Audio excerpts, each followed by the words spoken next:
Yes. A very good evening to all, and welcome to the 35th lecture under NetSet Mentoring Lecture Series. Today we have Professor R.B. Zala sir. He is a professor in the Department of English and Comparative Literary Studies, Saurashtra University, Rajkot. Sir has long experience in teaching literature and language, and specifically Indian writing in English, translation studies, and colonial aspects of literature. Sir, on behalf of the Alumni Association and all the participants, I welcome you. Uh, to introduce Thank today's you. topic, Sir is going to speak on 19th century Indian writing in English. Today it would be first session, and second half of the session, or you can say that continuation of today's session will be on 26th, that is Friday. Without further ado, sir, I welcome you to the session and hand over the session to you. Thank you, sir. Thank you, Dhoni. And once again, a very good evening to all of you, the participants who engaged themselves for 35 sessions, and the alumni which has taken the trouble to see to it that it continues. So, yes, the topic today is 19th century Indian English literatures. And when it comes to Indian English literature, it is generally an elective course uh, for the masters and a few papers here and there at UG level. Um, and in the last decade, more and more texts that are written by Indians in English are incorporated in the syllabus. Now, to begin with, when it is 19th century, the first thing is that it is a division of the historical periods. And let me just draw your attention initially to a few very important for the beginners, particularly those who have been working for and those who would have studied Indian English literature. For them, they know these references, but I would just begin with taking note of a few uh, literary histories that are important for your preparations for next that, as well as very rapid uh, idea about this 200 years plus of Indian English literatures. Uh, the first and the foremost is Srinivas Iyengar's Indian Writing in English, and it's a sterling publication and a little bulky book, uh, and it is Srinivas Iyengar who names it Indian Writing in English. Fine. Earlier, it used to be the nomenclatures that we have gone through is Anglo-Indian literature, where the English writers were writing on Indian subjects. That was by Edward Fairleigh Orton. Then Indo-Anglian literature, that's how it was called and probably used by James Cousins, J.H. Cousins, Indo-English literature, because the before he must have named Indian writing in English for his literary history. Uh, it was a workshop that he was addressing, and in that, Srinivas Iyengar used Indo-English literature. And then comes Indian writing in English, which was first used by Mulkraj Anand. And Indian English literature, which is commonly now not accepted but used by most of the critics, as well as in naming the syllabus courses. It is Indian English literature. And Indian English literature, uh, the very nomenclature is due Sahitya Academy post independence, where the idea of Indian literature and wherein would fit Indians writing in English. So this is how English was added to in between Indian writing. So Indian English literature, that's how it is generally written, called, or named. So as I told you, it has a very short history, just 200 years. And today we are going to take stock of, or very rapidly, we'll try to see the major writers and what experiments went on in the 19th century Indian English literature. To begin with, when we say 19th century at once, uh, but obviously, what comes to our mind is the historical importance of the times. And generally, this particular century, in case of India, is regarded as the period that is Indian Renaissance. So, all through the century, when you draw parallels, there are problems in using the term Renaissance. And Sri Aurobindo, in the next lecture, will speak about it. But Sri Aurobindo also problematizes it and accepts the term Renaissance to be used for the 19th century India. And as is the case with the West, we can see and draw parallels in case of India historically. That what was happening from very early 19th century to the end of 19th century. So this periodization is also interesting to know that how different historians have periodized history of Indian English literature.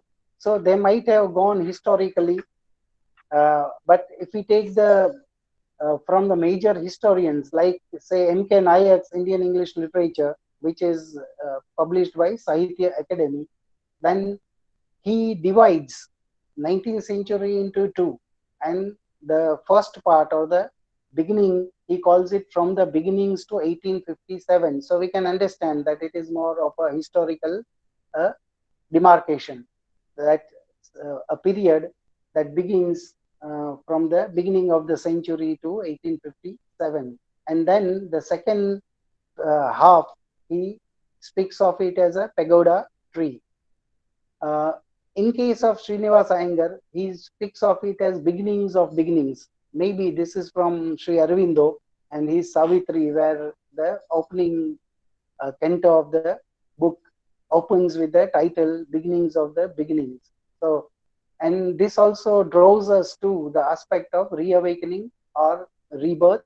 And all through the century, as we see, even in case of European or any particular uh, state, nation, then the phases of the reforms. Now, this is a period of colonization, and one very important, apart from the third history, that is Mehrotra's illustrated history of Indian English literature. Uh, Wait a minute, if I the an illustrated history of Indian literature in English. So that's the title by Permanent Black, and now it is available also without illustration. So first it used to be little costly and bulky. Now it has reduced in size as well as price.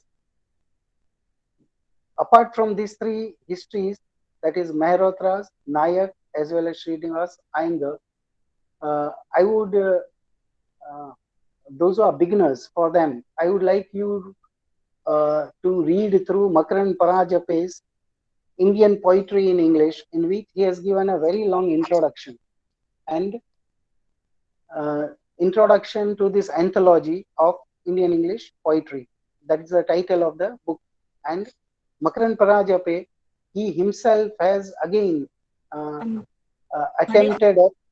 Hello, hello. Yes, sir, you are audible. Okay. I thought fine. So Makaran Parajape himself has uh, probably analyzed whatever periodization by the major historians have been done in case of Indian English literature.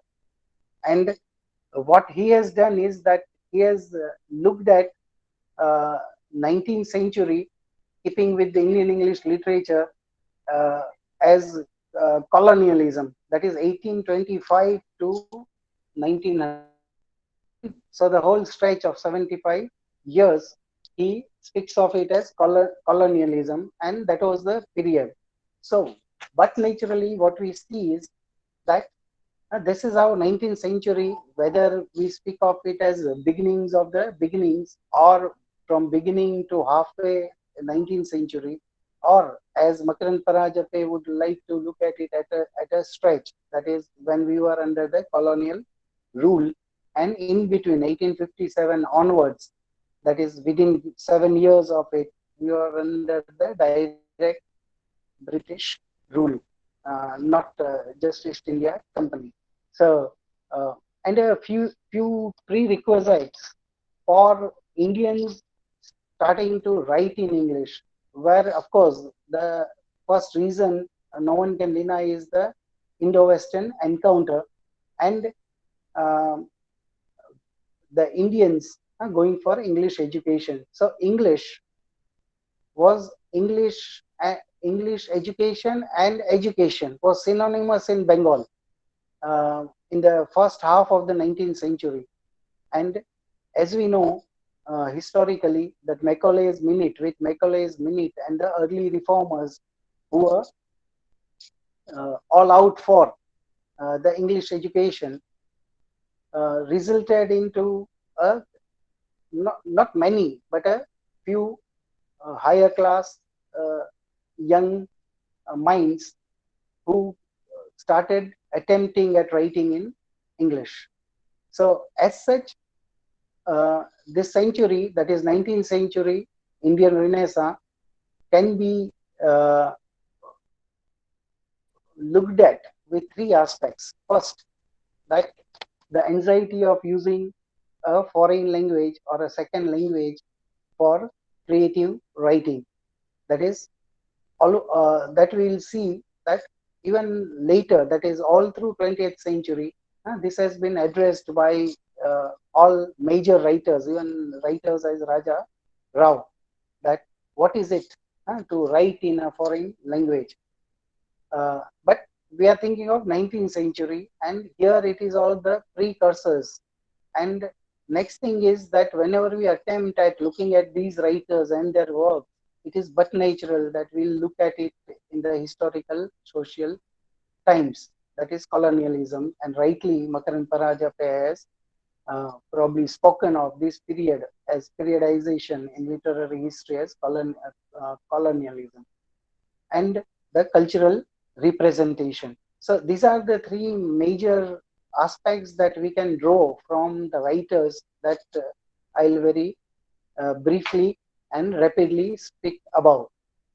Of course, when it comes to dating the first attempt at writing in English by Indians, then it is, of course, the travels of Deen Muhammad, that is in 1796, just at the turn of the century and coming down to 19th century. And he was a coolie with the British soldiers, and who had traveled abroad with them.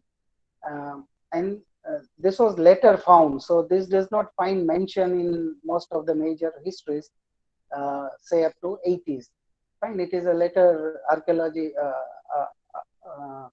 literary research that found this travel written in 1796. But yes, 19th century ought to be, because it is the beginning where you see Indians attempting to write in English. Then very naturally what we see is that majority of these writers are from the urban spaces, and particularly, to be very specific, they are Bengalis, and Bengali upper class writers or thinkers or leaders, Renaissance minds as they are called. So majority of them are Bengalis, and among them 50% of them are convert Christians. Fine. And with this you can see, with the backdrop of the time, that who started attempting at. So uh, uh, uh, again, I would draw your attention to is that it would be Indian English literature would also probably provide you an opportunity to see for ourselves that how the Western forms were introduced to Indian languages as well. Because this story and history of introduction of the Western form also runs parallel with um, what happens in case of Indian English literature. And in that case, it is again the importance of these writings are historical. Then we would call them as pioneers in case of, say, prose forms.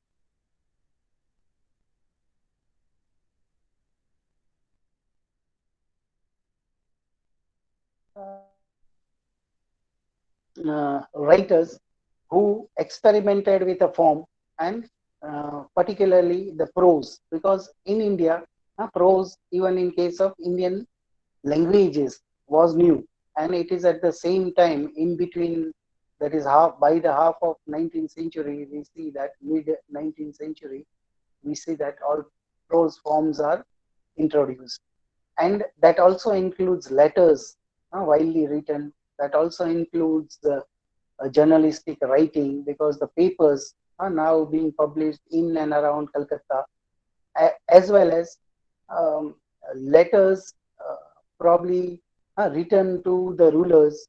So this form a body of prose, and there are essays, and particularly in case of uh, where the central aspect is reformatic, all through the century, 19th century. So coming to uh, poetry too, we see that uh, it is highly, all through the century, we see that the poets are highly influenced by the trends, movements, uh, that is with England and Europe, and that is Romanticism. So highly uh, influence, or you can say that is what is reflected all through by all major poets. Of course, these poets or these prose writers are can be counted on your fingertips. And apart from that, a form that emerges is the novel form. So by the end of the century, you see that novel also emerges with Bankim Chandra Rajmohan's wife.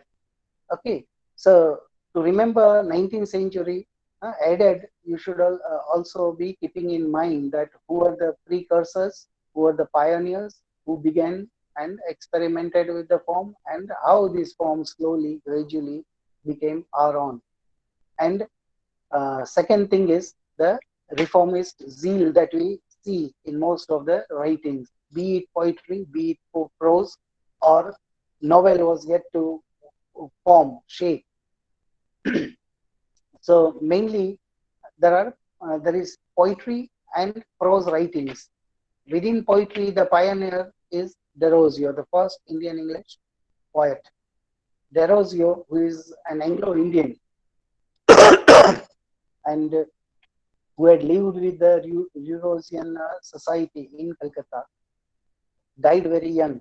And this is also a case, interestingly, with the end of the century, where you have Torudutt, born a Hindu but converted to Christianity and traveled abroad and died very young. So these are two uh, very important poets uh, who have contributed. And in case of Derozio, he was in oblivion for long.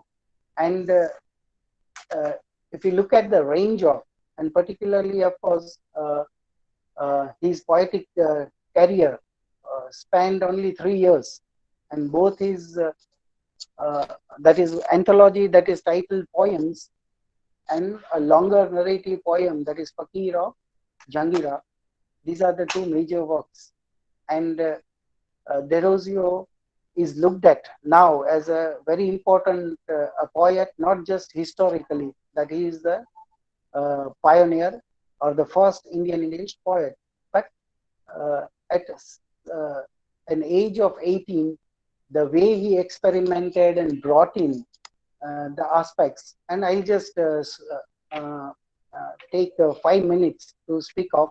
Of course, three aspects are very clear, that is reform, nationalistic zeal, and rational reading, writing, and following of Derozio, because he was a teacher in Hindu college, and even after is that you see the writers as Michael Madhusudan Dutt, the poet who is known for his writings in Bengali, but he also began writing in English, not known for his, but finds a place in literary history. Apart from that, it was the Derosians, they used to call themselves, and regularly meet in Hindu college. These students were highly revolutionary, as well as they went all out against, and many of them even converted against the will of the rational aspect that one studies in Derosio, as well as in his poetry. For example, to my pupils, one of his poems, he speaks of that as a teacher, how he feels that he, even though so young, how he feels that he had lived being a teacher, and opens the poem with opening of the minds of the students, as well as very important and often prescribed poems for his Nestle's Zeal are the Lyre of India, and as well as, the Harp of India, uh, pardon, Harp of India, and India, my country. So these are often prescribed poems which speaks of uh, his concern about uh, the slumber in which the nation was, the condition in which the nation was. But going to the uh, longer narrative poem, which is Fakir of Jangira, uh, it would be interesting for us to know that at such an early age, the experimentation that he does with, in case of Fakir of Jangira, he is also able to bring in parallel narration, where you have a Byronic hero in Fakir. It's, of course, in brief, it's a story of Rajput princess, widow, just widowed and young princess, and uh, going to perform sati. So uh, she's going to be victim of that, and here comes Derosio with a romantic hero, Byronian hero, who saves her from the fire at the time when she was just about to be set ablaze. Now, this is one story. On the other hand, what you have is that he has brought in not just the opening is all romantic with the natural description and all, but there are Brahmins chanting, the chorus of the women, which go very close to the as if translated from the Bengali folk, the songs that the women sing. And Canto 2, you have a king's court in which you have the message passed that Nalini is taken away by Fakir, the lover. And we do not know. The Fakir, the character, is so mysterious. And at that point of time, when this message is given, what is happening is that a poet, a minstrel, is telling a story or a tale about a king who brings alive the lover from Smashan. So this is legend of. So he incorporates legendary telling, wherein the heroine can be brought alive. A dead uh, corpse of the heroine is brought alive by performing some sacrifices in the Smashan for 3 days and 3 nights by the Raja, the king in the legend.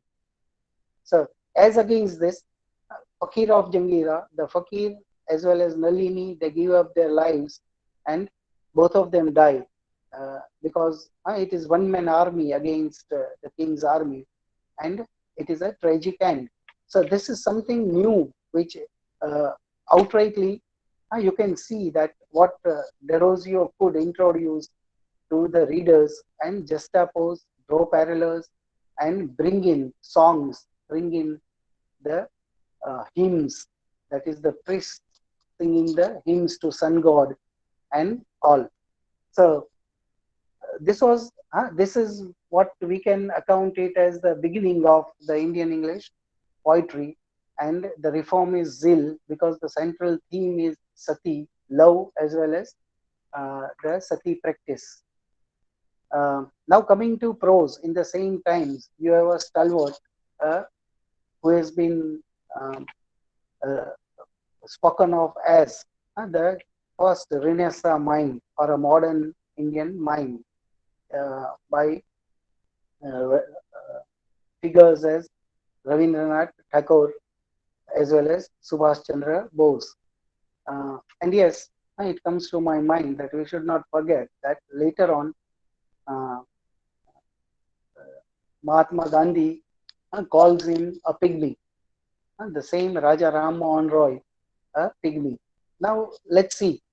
The most of us know historically that Raja Ram Mohan Roy uh, contributed a lot in particularly reforming the then uh, Orthodox Hindu society. He was a polyglot.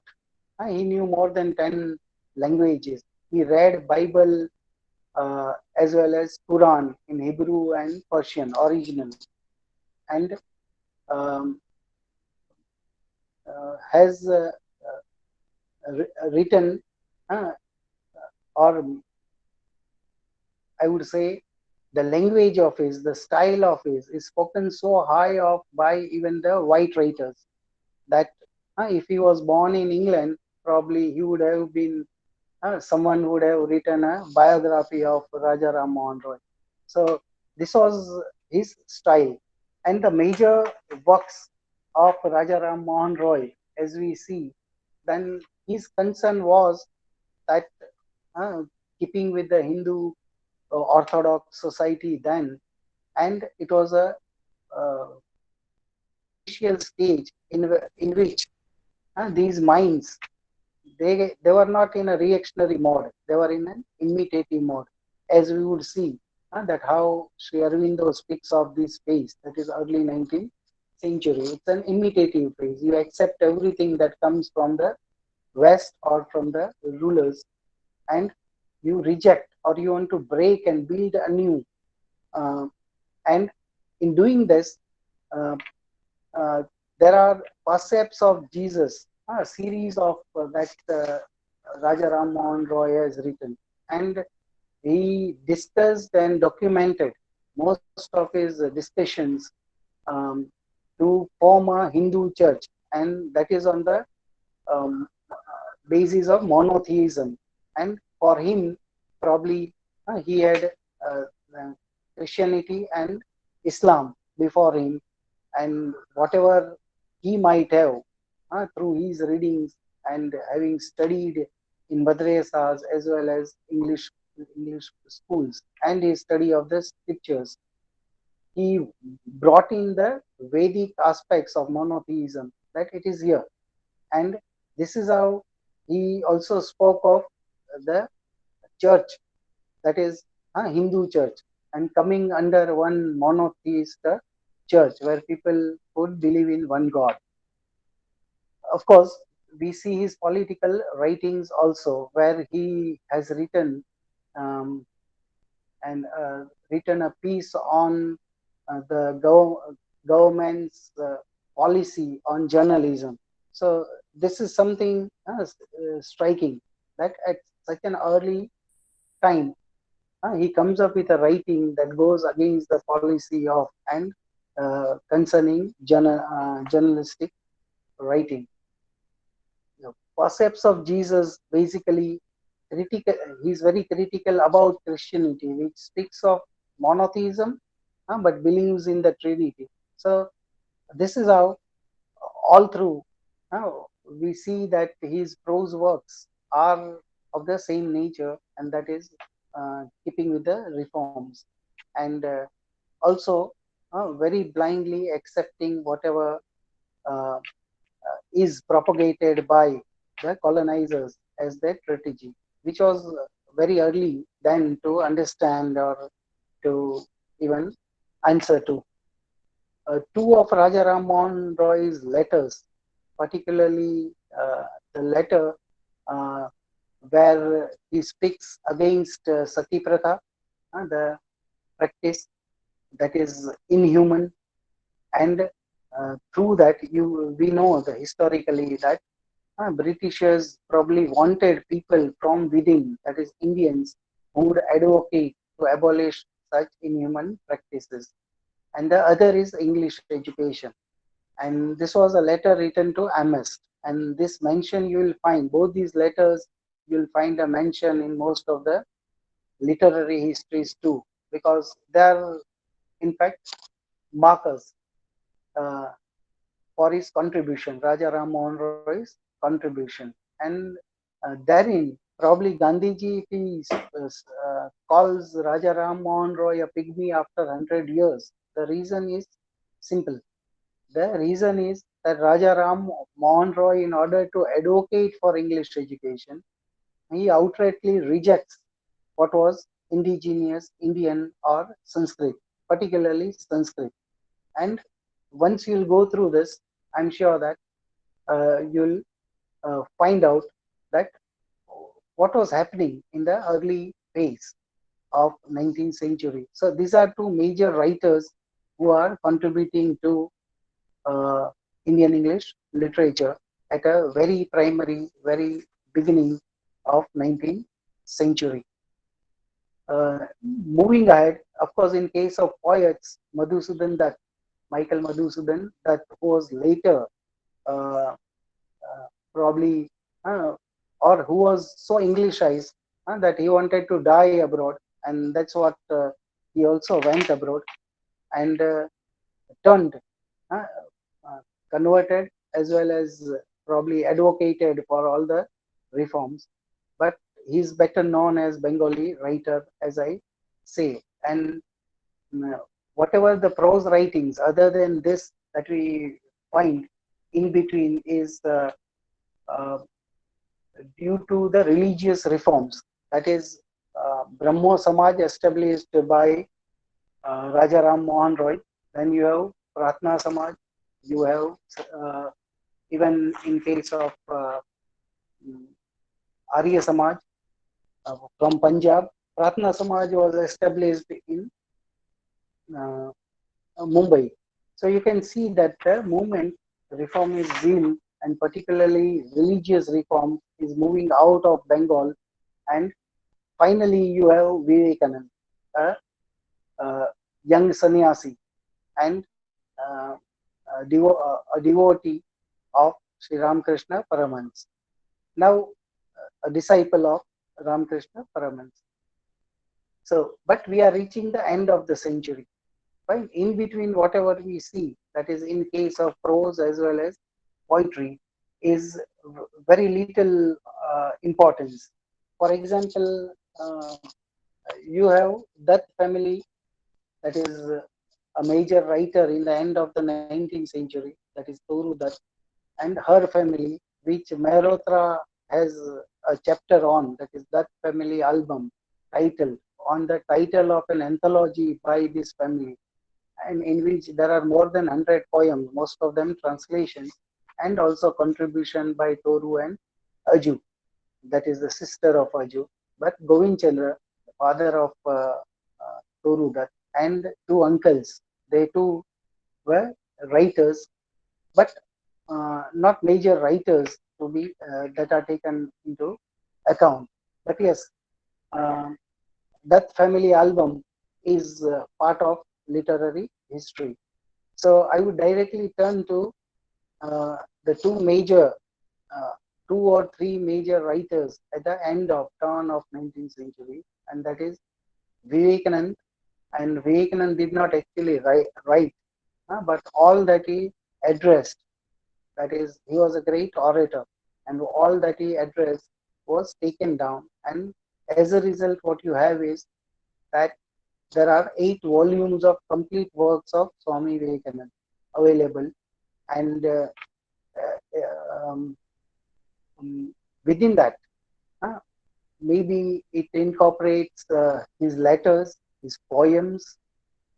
There's an anthology available, separate anthology of Vivekananda's poems available.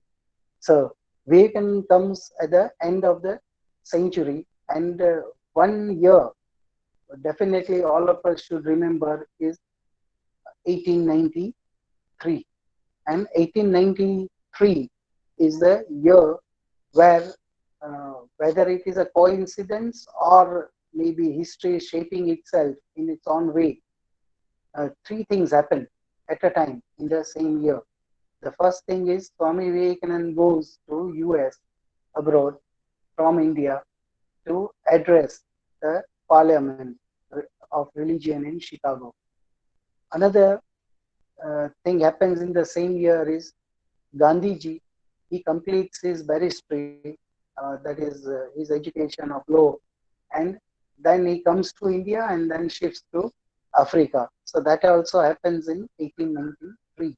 And the third most important thing is that Sri Aurobindo, he leaves from England after his studies and comes to Baroda or India and joins as a teacher in under Sayaji Rao. So this is how three great giants, three great leaders, three great minds, they are scattered in three different continents. And Vivekananda is to work out 5 years in America as well as England and return as late as 1897 to India to then address Indians for whom he was a hero. And what his contribution is, probably that would be more than literary, it would be, say, historical and cultural. And his writing should be looked at historically and culturally. And his major contribution is that when he addressed the foreign audience, he spoke of the Indian uh, Vedic life and Vedic tradition, and boosted the morals of Indians by the news that he had really given a clarion call in the West. And for the first time, Hindus who were regarded, subjected, and was spoken of, because that was the times when in Bengal we see all through the century that this evangelists or the missionaries were at work along with the uh, British government to convert. And this is how, through education, it was very systematically done as a strategy. And Vivekanand unfolds this strategy. And so would Gandhi and Aurobindo uh, very clearly state and react to what happened all through 19th century. But it is Vivekananda who was the first. It is Vivekananda who was the first to react to and speak of these reforms that went on all through 19th century as little reforms. And he says in Work Before Us, one of his addresses when he returns to India, that I believe in radical reforms. And he very clearly, and this is an address that will make it very clear that how he analyzes the 19th century as the age of reforms and the contribution of the reformers. So now is the time we have come to our own, and all these English educators are writing back. The empire writes back in the true sense, and Vivekanand speaks of radical reform, branch and root reform, and he puffs the moral in the Indians. And he should be, if we look at it as literary pieces, then it's a great oratory that he is known for. Look at the language and the selection of words that you see when he addresses the youth. And mainly his concern was to probably bring up this ideal that we have cherished, and the difference that, and comparatively, what is the difference between the Western formalized religion and Indian way of life. And that is why he says that I would rather call it, instead of Hindus, I would like to call it Vedantis. So it's a way of life, and for the first time, he lays stress on the nation as a spiritual nation. So he was the first to pronounce that it is a spiritual nation, and this is the only way that we can do change or reform things in India. Of course, Arvindo also would later contribute to the prose writings, but by the end of the 19th century, what we have is his shorter poems are taken note of. And in the shorter poems, you have his probably mystical blend, because later on, as a literary critic, we know that he speaks of poetry as a product of intuition, and uh, he himself practiced, as well as whatever he wrote was much to do with mysticism. And he is rather a philosopher, and the philosopher, not like Vivekanand, who was very clear that whatever he was addressing was nothing new.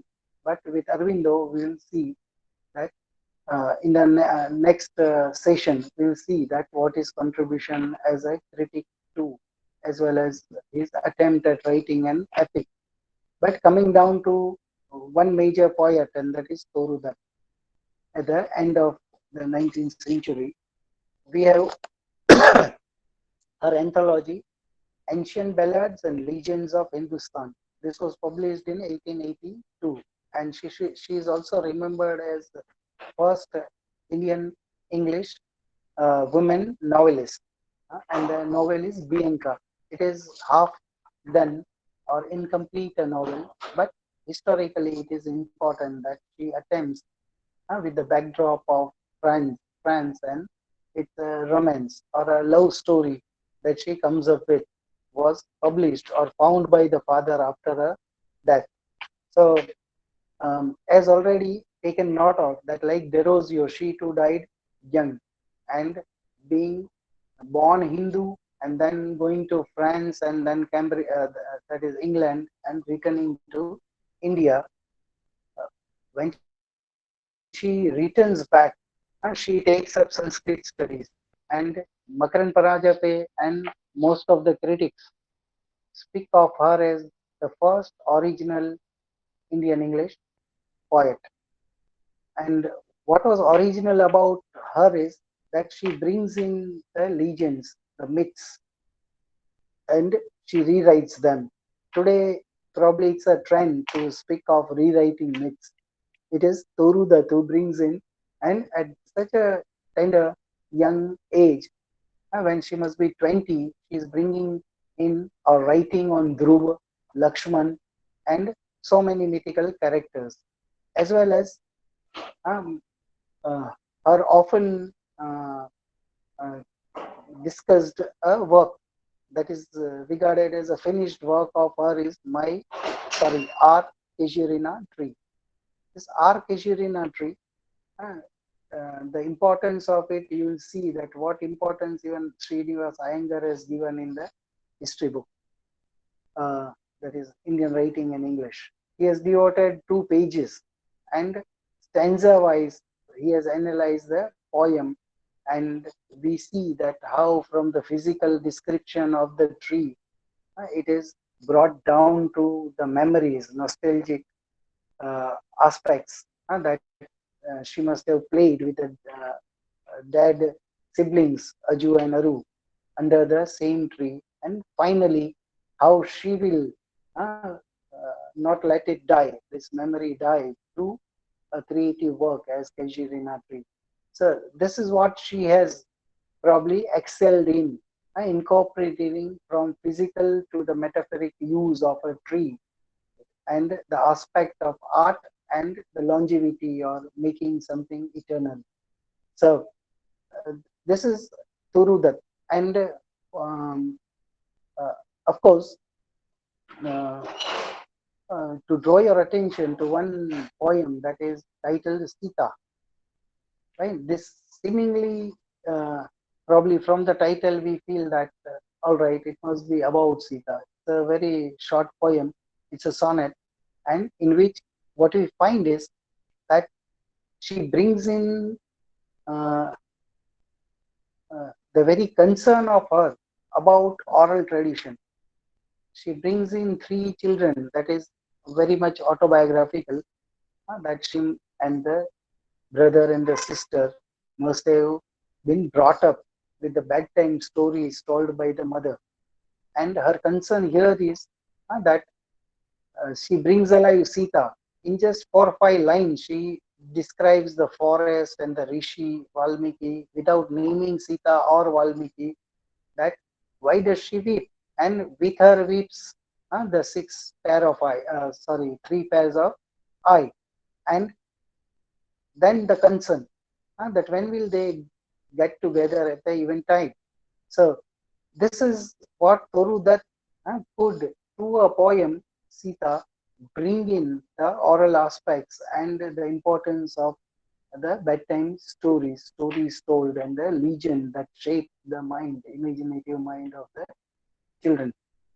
To end with, I would just uh, uh, we already I already mentioned Casuarina tree, R. Casuarina tree, and Sri Aurobindo in his poems that is the short poems collection, because that's how it is titled, short poem collection 1872 to 1950. uh, it is in three parts. So the first part you have a tree, so Casuarina tree and a tree, and along with that, to make a mention of Manmohan Ghosh. Manmohan Ghosh, the younger brother of Sri Aurobindo, and this speaks of the times that how uh, people, even at the end of 19th century, and not just people, but two brothers were at two extremes. Okay, Manmohan Ghosh has a poem, The Garden Patient. Okay, and you have R. Casuarina tree by Toru Dutt being written in the same times, almost in the same decade. And you have Sri Aurobindo, a tree, and the mystic aspect, and as against the garden patient by Manmohan Ghosh, uh, which brings in the Roman Julian and uh, to meet in the garden, the lovers who meet in the garden. It's a very romantic poem, and takes us to a garden and the trees and the atmosphere around. While Toru Dutt could attach herself, her life, and probably immortalize a tree.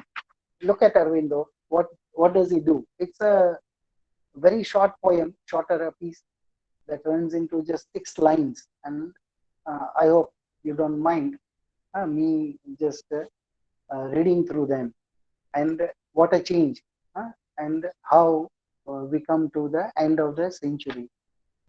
The tree, the tree beside the sandy river beach. There also with Toru that it was just when she opens her window, she would look at the Casuarina tree, and Sri Aurobindo, he opens the poem with a tree beside the sandy river beach, holds up the topmost boughs, holds up the topmost boughs like the fingers towards the sky, they cannot earthbound, heaven amoros. So tree, how it can be allegorically read with a soul, and ends with a couplet.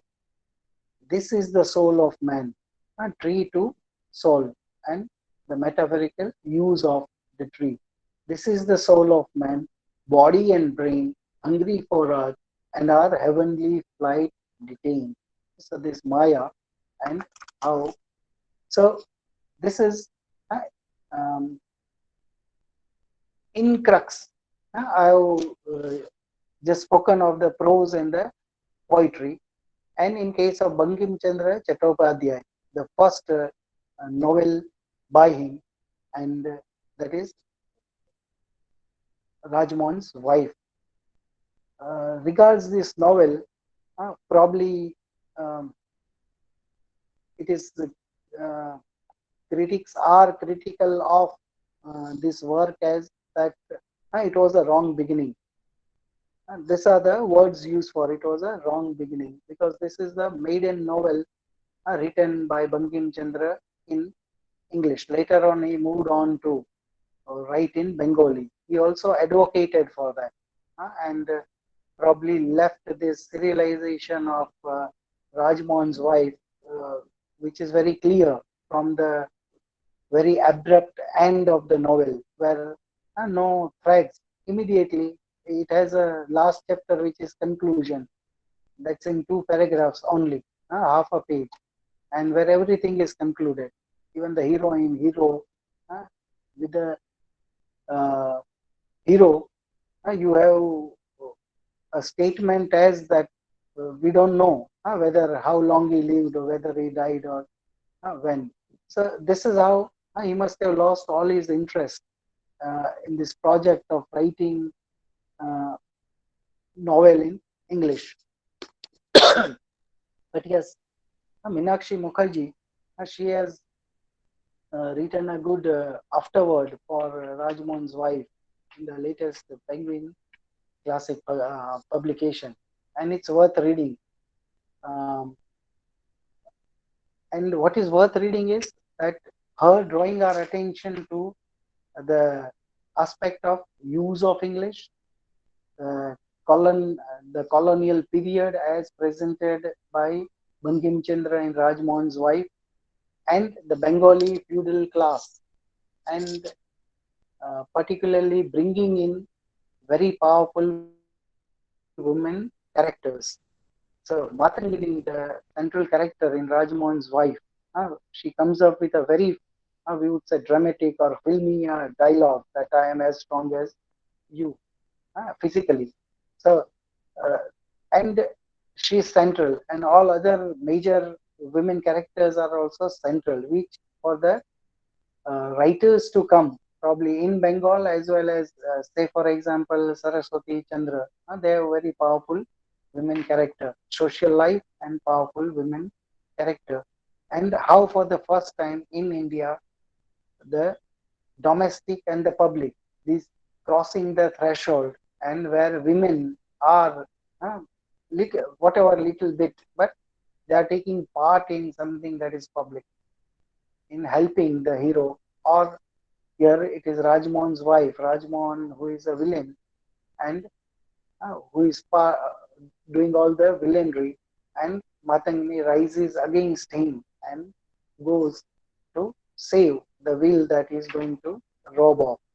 So, in bits, I've tried to probably speak of um, the writings that are major in the 19th century. So, once again, just to revise, and from Raja Ram Mohan Roy to Derozio in the beginning, to Michael Madhusudan Dutt, as well as a few writers who were Derosians in the mid, but not of that much importance. Even in case of poetry, you have that family album by Gurchandar and Gunchander Dutt. But again, you have a spark in um, the first women writer, that is Toru Dutt, and as a poet.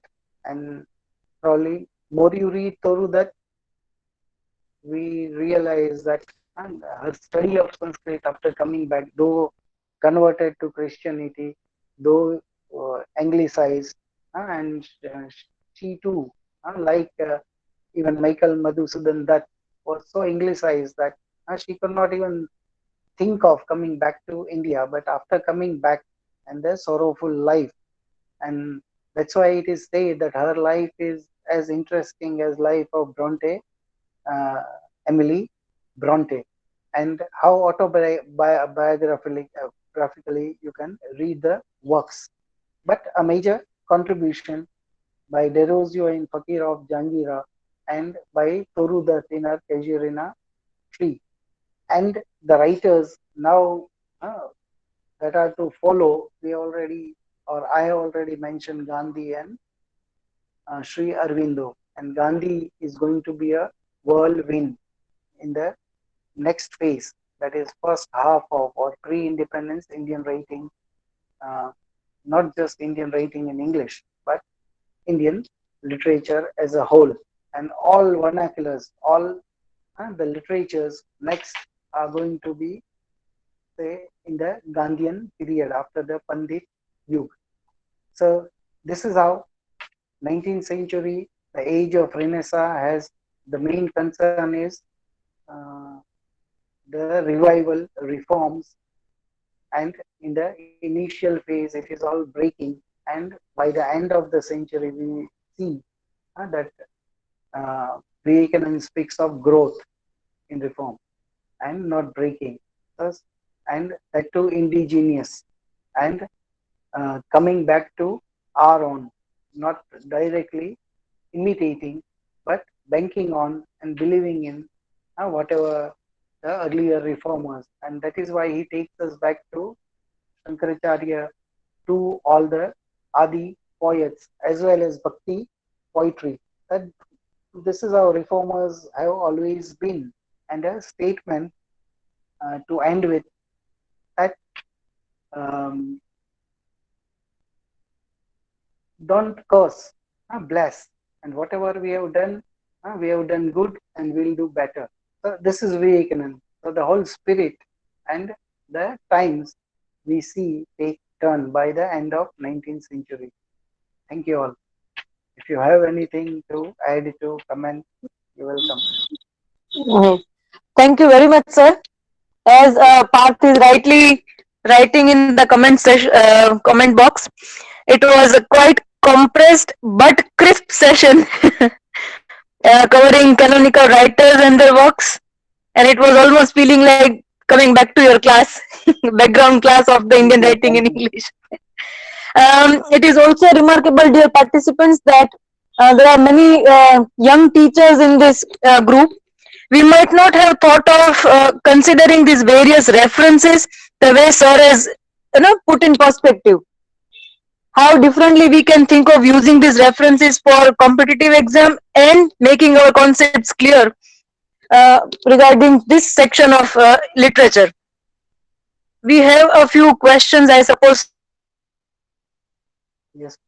sir. I'll be reading it out. Yes, please. Yes, Ravindra, you can either unmute yourself or put it in chat box.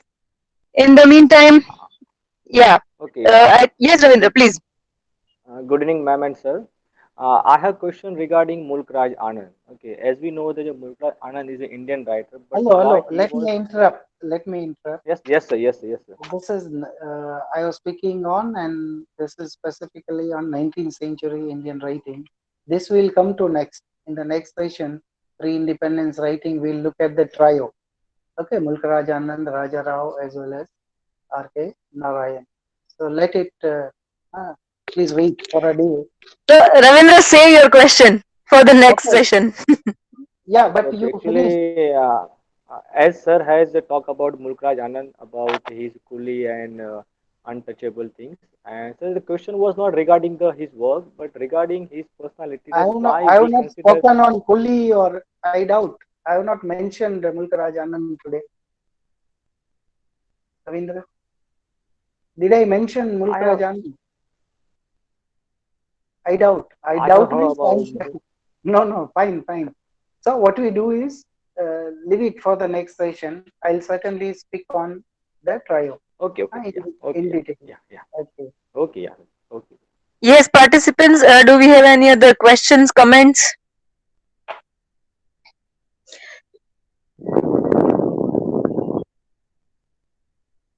So, in the meantime, I have one observation just to share with all the participants. What you Sure. rightly said was one of the earliest writing on travel or regarding travel was Deen Muhammad's travel. And Yes. as we go through Iyengar's history book, we do find a few novels which have this theme of travel or river travel. But it is very interesting to note that there are very, very important early travels, and even from Gujarat, which are specifically speaking of reforms through travel, but which are hardly mentioned in Gujarati Gujarati history or in Mhm. literature, Indian writing history in general. True. Probably it was it could be because writing as such was not taken seriously Yes, sir. initially, like letters.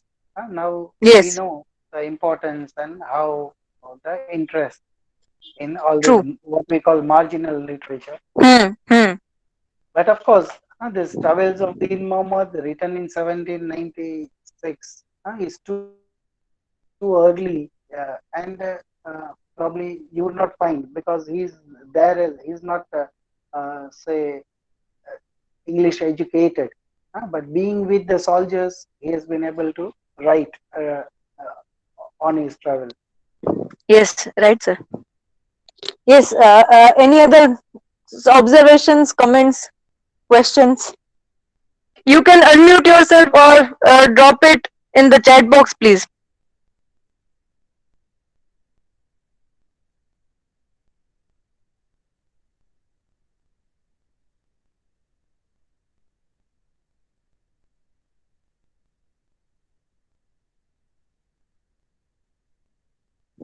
Fine. So I suppose there are just compliments on the session today.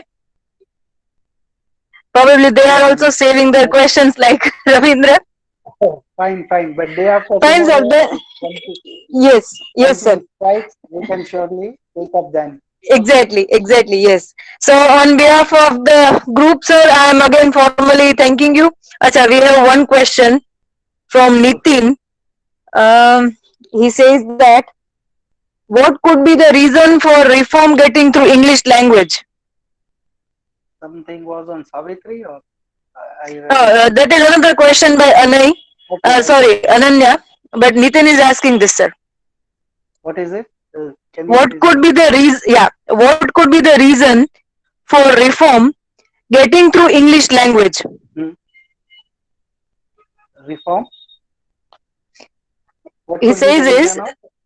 uh, reason for reform getting through English language. Okay, fine. First thing is this is uh, ruler's language. Okay, and it is probably taken for granted that whatever comes from West is the best, scientific, and very rational. So languages are languages. Fine, we understand it now, but even today we cannot move out of that colonial mindset or what we call slavery. So think of those times. And I stated that Bengalis, when they said edu, that is educated, they meant only English educated. And even if someone is a Pandit, Chaturvedi, he would not be regarded as educated. So everything has to come through this medium and their ways. So that was the times, and to a larger extent, even today, we know that we have not been able to move out of it.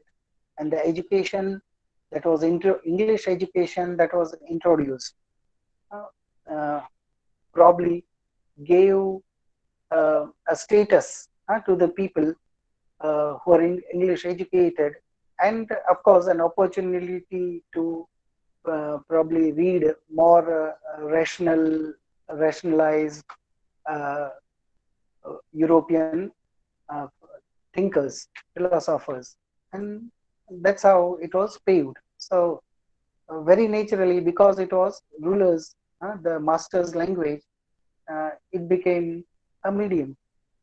Today too, we cannot move out. New education policy would speak of that, but we all doubt even now that how can it be possible. So this we are talking in the colonial period. What was the other? Yeah, Yes, sir. Ananya Mishra is asking what might be the reason for Sri Aurobindo to use Savitri as the protagonist in the work. okay. I already mentioned that this is 19th century is the Renaissance age, Indian Renaissance. So in that case, if we read symbolically, allegorically, then Savitri is one who is married to Satyavan. That is the powerful uh, young Savitri, that is daughter of sun, when married to Satyavan, there can be awakening. So this is how it is usually interpreted. I'm being brief because Savitri, I would also make a mention next day after tomorrow. And good, you asked today, and in reference to 19th century. So when we say Renaissance, reawakening, how is it to be looked at in case of India? And in case of India, when from Vivekananda to Aurobindo, when we go, then Aurobindo is very clear about the master key uh, for to do anything in India is spirituality. So that's our master key. So this is spiritual awakening. That is the legend from Mahabharata that he uses as a source in Savitri. So it is a symbol for as a symbol of reawakening. Yes, I think we are done with the questions for today. Okay, fine. So, yeah, so we will all be meeting again with Jala sir on 26th, that is Friday, in continuation of this session, and the session would be on pre-independence Indian writing in English. Sir, I thank you on behalf of all the participants, and see you all on 26th. Thank you.